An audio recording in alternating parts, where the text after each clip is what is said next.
मास India live में आपका स्वागत है। मालेगांव के आमदार मुफ्ती मोहम्मद इस्माइल साहब ने आज सिविल हॉस्पिटल का दौरा किया। इस वक्त मौजूद हमारे प्रतिनिधि से बात करते हुए मुफ्ती साहब ने सिविल हॉस्पिटल में मिलने वाली सुविधाओं और इसमें हो रही कोताही, इसके अलावा धुलिया में बार बार मरीजों को भेजा जाना, इसे रोकने के लिए और तमाम तर सहूलतें मालेगांव के सिविल हॉस्पिटल में मिले, इसके लिए मालेगांव को ज़िला डिक्लेयर किया जाए, इस तरह की मांग मुफ्ती साहब ने राज्य सरकार से की है। वहीं दूसरी तरफ सिविल हॉस्पिटल में 200 बेड पर मुश्तमिल तमाम तर सहूलतें मरीजों को मिले, इस ताल्लुक से मुफ्ती साहब की कोशिश जारी व सारी है। आइए देखते हैं मुफ्ती साहब की ज़बानी मास इंडिया के साथ शफीक खान की रिपोर्ट। सिविल दवाखाने का दौरा करने आए हुए, आइए जानते क्या बताना चाहिए। 2006 में मालेगांव में ब्लास्ट हुआ था। उस वक्त कांग्रेस अध्यक्ष सोनिया गांधी मालेगांव दौरे पर आई थी। उन्होंने यहाँ हालात को देख करके इस बात का ऐलान किया था कि मालेगांव में सिविल हॉस्पिटल बनाया जाएगा, लेकिन कोई कामकाज हुआ नहीं। 2008 में फिर जो है मालेगांव में ब्लास्ट हुआ तो सोनिया गांधी का दोबारा दौरा हुआ। तो उस मौके पर जमीयत उलमा की तरफ से, शहर वालों की तरफ से नुमाइंदगी करते हुए हमने सोनिया गांधी जी से बात की थी। उन्होंने कहा कि आप कहिए आपकी क्या चाहत है। मैंने कहा कि मैडम, हमारे हिस्से में तो वादों की खैरात आती है। 2 साल पहले आपने आकर के सिविल हॉस्पिटल देने का वादा किया था और अभी तक कुछ सिविल हॉस्पिटल के ताल्लुक से कामकाज नहीं। तो उन्होंने जो है दोबारा जो है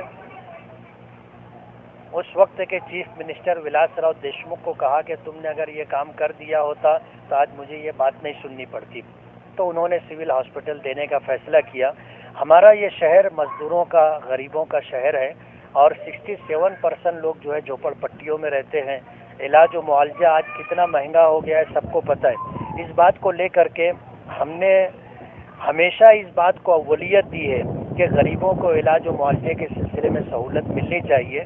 तो सिविल हॉस्पिटल के अंदर हमने डायलिसिस मशीनें भी दी और उसी के साथ जो है एक्सप्रेस फीडर आमदार निधि से हमने दिया।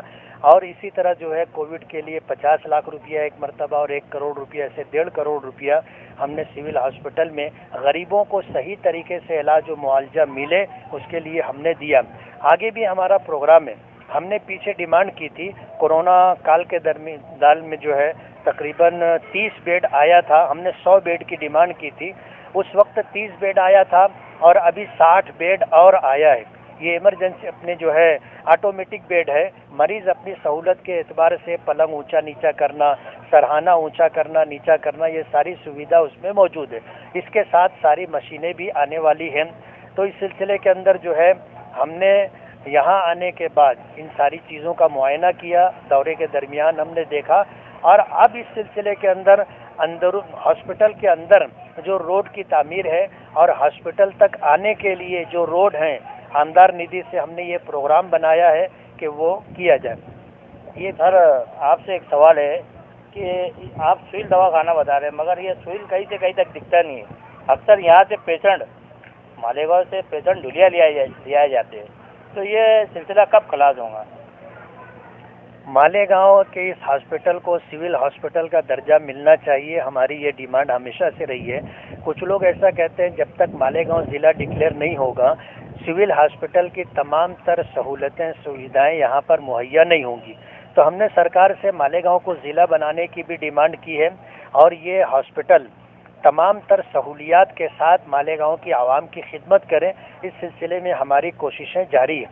हमने यहाँ पर जो है यानी समझ लीजिए कि जनरेटर का भी इंतज़ाम करवाया, एक्सप्रेस फीडर का भी इंतज़ाम करवाया। ये ऑक्सीजन के लिए 20 KL का टैंक है, वो भी हमारी डिमांड के ऊपर हेल्थ मिनिस्टर राजेश टोपे साहब ने दिया। और फिर जो है यहाँ की डिमांड ये थी कि यहाँ पर वो प्लान लगना चाहिए जिसमें ऑक्सीजन बनती है, तो उस प्लान का काम भी जारी है। अभी हमने जो है यहाँ पर एम्बुलेंस वगैरह की ज़रूरत थी, एम्बुलेंस की डिमांड की, वो भी एम्बुलेंस आ चुकी है। तो ये सारी सहूलतें धीरे धीरे जमा हो रही हैं। सिविल हॉस्पिटल की तमाम तर सहूलतें आज यहाँ नहीं है, ये बात आपकी सही है। वजह उसकी ये है कि सिविल हॉस्पिटल में जितने डॉक्टर्स, जितने नर्स, जितने वार्ड बॉय और जितने क्लास 4, क्लास 3, 2, 1 के ऑफिसरान होने चाहिए वो है नहीं। جب سول ہاسپٹل اس کو ڈکلیئر کرے گی سرکار تو یہ ساری سہولتیں آئیں گی. آپ دیکھتے رہیے ماس انڈیا میں خالد اس کے شفیق خان کے ساتھ.